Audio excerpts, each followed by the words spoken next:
జనని ఆబో. సందు దొరికింది కదా అని సెటైర్లు వేస్తున్నావు కదా, సెటైర్లు. జుట్టు దొరికింది కదా అని తారాజువలా మిడిసి పడుతున్నావు. రాకెట్ అయినా సరే ఓ గమ్యానికి చేరి ఆగుతుంది. అలాగే నీ ప్రతాపం కూడా ఎంతసేపు కొనసాగుతుందో చూద్దాం. చూడకు, నువ్వు చేసేదేముంది? నీ జుట్టు దాని చేతిలో ఉంది.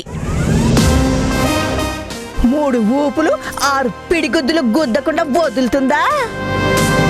పిడిగుద్దులా? అవేమన్నా సరే నాకు అస్సలు పడవు. అబ్బో, మళ్ళీ వెళ్ళి స్తంభం పట్టుకుంటావా? వద్దు.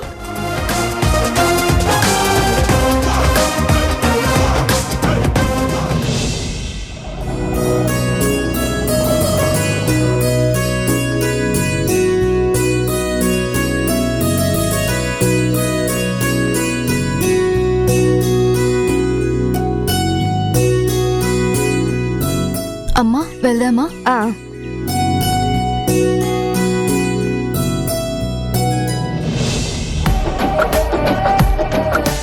ఎలా అయినా సరే గుణ కంట పడకుండా దీన్ని ఆ డాక్టర్కి చూపించి ఇంటికి తీసుకెళ్లిపోవాలి. గుణాన్ని కలిసిన గుణ దీంతో మాట్లాడినా, అమ్మా నువ్వు నా కూతురువి అన్నా నా కొంప కొల్లేరవుతుంది. నా ఆశల మీద నేనే నిప్పులు పోసుకున్నదాన్ని అవుతాను. విషయం తెలిస్తే ఆ శక్తి కూడా నన్ను బ్రతకనివ్వదు. ఎలాగోలా ఆ గుణ కన్నుగప్పి దీన్ని మాత్రం ఒకసారి డాక్టర్తో చెకప్ చేయించి తీసుకెళ్ళాలి.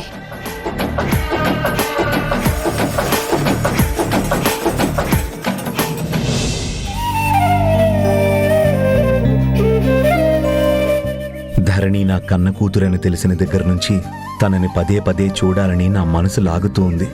ఆ శారద నా మాట కాదన్నా శివ వేసిన ఐడియాతో తప్పకుండా ఆ శారద ధరణిని తీసుకుని హాస్పిటల్కి వస్తుంది.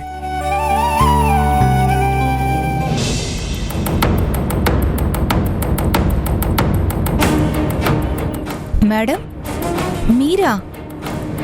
మీరు గుణ సార్ ఫ్యామిలీ ఫ్రెండ్స్ కదా?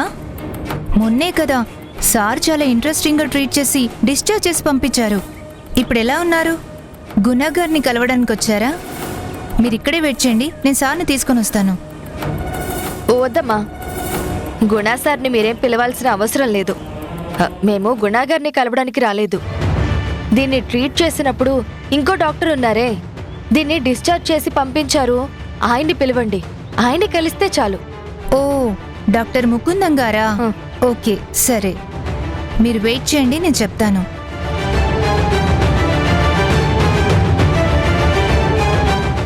ఎందుకమ్మా వేరే డాక్టర్ అంటున్నావు? గుణ గారిని కలిస్తే బాగుంటుంది కదా, మనకి తెలిసిన డాక్టర్, పైగా బంధుత్వం కూడా కలవబోతోంది. అంటే ఆయన చాలా బిజీగా ఉంటారు కదమ్మా. క్షణానికి ఒక ప్రాణాన్ని కాపాడుతూ ఉండే మనిషి. నిన్ను ఊరికే చెకప్ చేయడమేగా. అంత బిజీగా ఉండే మనిషిని డిస్టర్బ్ చేయడం ఎందుకు? నిన్ను చూడ్డానికి డిశ్చార్జ్ చేసిన డాక్టర్ అయితే సరిపోతుంది కదా. అందుకే ఆయన్ని కలిస్తే చాలు అని చెప్పాను. పద పద, మనం వెయిట్ చేద్దాం, పద.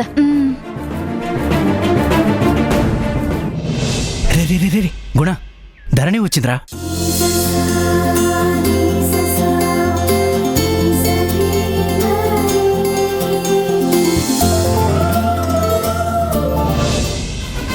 ఏంటి ఈ నర్సు వెళ్ళి చాలాసేపు అయింది, ఇంకా డాక్టర్ రాలేదేంటి? ధరణి, ఎలా ఉన్నావమ్మా? ఇదేంటి ఎవరో ముకుందం గారు అని గుణాగారిని పంపించింది? ఈ సిస్టర్ కూడా నాతో ఆడుకుంటుందా ఏంటి? బాగానే ఉన్నానండి. ఓకే.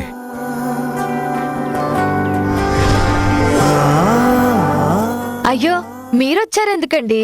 మీరు చాలా బిజీగా ఉంటారు కదా. మొన్న వేరే డాక్టర్ చూశారు కదా, ఆయన్ని కలిస్తే చాలని చెప్పాను. ఆ సిస్టర్ మీతో చెప్పిందా? లేదు, శివ చెప్పాడు. ఆయన కూడా బిజీగానే ఉన్నారు, అందుకే నేనే వచ్చా. మీకెందుకండి శ్రమ? మీకు చూపించుకోవడానికి చాలా మంది ఎదురు చూస్తూ ఉంటారు కదా. పర్వాలేదండి, ఇప్పుడెవరూ ఓపీలో లేరు. ధరణిని మొదటి నుంచి ట్రీట్ చేసింది నేనే కదా, నేను చెక్ చేస్తేనే బాగుంటుంది. ఇలా ఇవ్వమ్మా, కూర్చోమ్మా.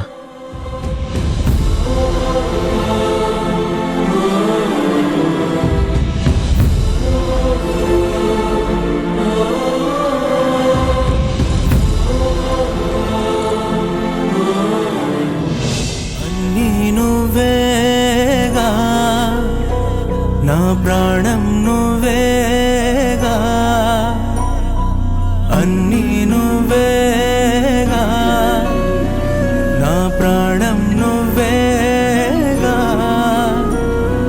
కళ్ళే నీవా కలలే నీవా, అన్నీ నువ్వేగా, నా ఎలా ఉంటుందమ్మా ఇప్పుడు? టెన్షన్ ఏం పడ్డం లేదు కదా?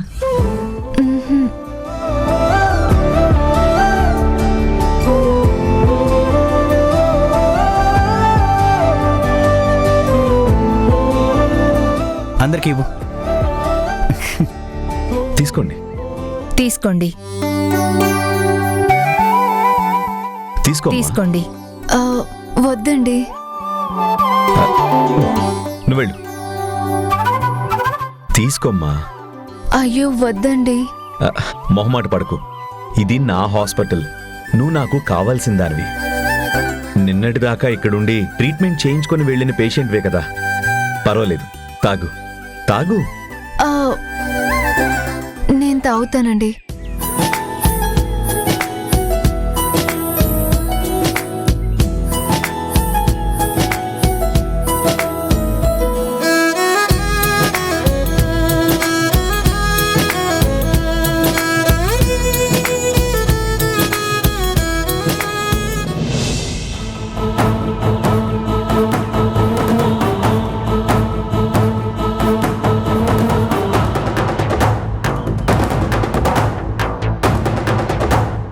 చెక్ చేయడం అయిపోయిందండి.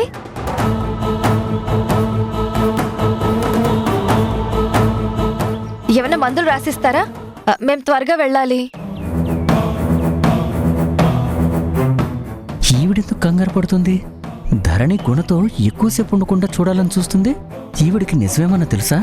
కూతుర్ని చూడాలని, కూతురుతో ప్రేమగా మాట్లాడాలని ఆశపడుతుంటే ఈవిడేంటి ఎప్పుడు తీసుకెళ్ళిపోదామా అని ఆలోచిస్తోంది.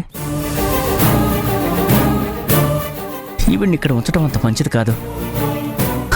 ఒక్క నిమిషం మీరు బయట కూర్చుంటారా? ధరణి చెకప్ ఇంకా పూర్తి కాలేదు. పేషెంట్ని చెక్ చేసేటప్పుడు మీరు పక్కన ఉండకూడదు.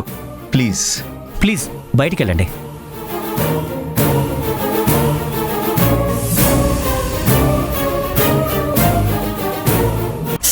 అబ్బా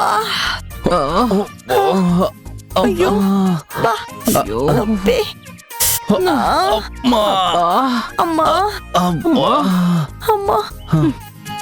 సెటిల్మెంట్ అని కాంప్రమైజ్ అని ఈ ఇంటికొచ్చి చచ్చాం. అసలు అదెంతా నీ వల్లేనా? నువ్వు వెళ్దాం వెళ్దాం అనకపోతే మనం వచ్చి ఈ బోన్లో చిక్కుకునే వాళ్ళమే కాదు. ఇప్పుడు చూడు, బయటికి వెళ్ళలేక లోపల ఉండలేక నానా అవస్థలు పడుతున్నాం. ఈ ముసల్ది పోలీస్ దెబ్బలు కొట్టి ఒళ్ళు హోనం చేసింది.